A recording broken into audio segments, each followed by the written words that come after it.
सबसे ज़्यादा मोहब्बत करने वाला ही सबसे ज़्यादा तकलीफ़ उठाता है। बिनान ने कभी शादी नहीं की। उसके वालिद चाहते थे कि वो शादी करे, मगर वो अपने इश्क को नहीं भुला सकी। इसीलिए उसने ये किताब लिखी ताकि वो दुनिया को बता सके कि वो अकेली नहीं है। तो क्या ये बुक सच्ची कहानी पर बेस्ड है? हाँ, बिल्कुल सच है।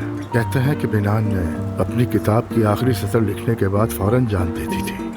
उसके वालिद को ये कहानी मिली और तभी उन्हें पता चला कि उनकी बेटी के दिल में क्या कुछ छुपा हुआ था।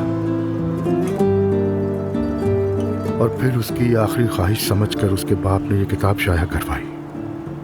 शाया होने के बाद ये किताब बहुत मशहूर हुई, यहाँ तक कि इस पर थिएटर फिल्में भी बनी। अब तो मुझे ये किताब पढ़ने का क्रेज हो रहा है। वैसे मुझे थिएटर देखने का भी बहुत शौक है। अगर इस पर कोई एक्ट हुआ तो जरूर दिखने जाऊंगी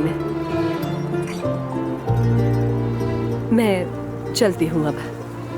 एलिफ साहिबा, इस तोहफे का शुक्रिया, ये मेरे लिए बहुत कीमती है।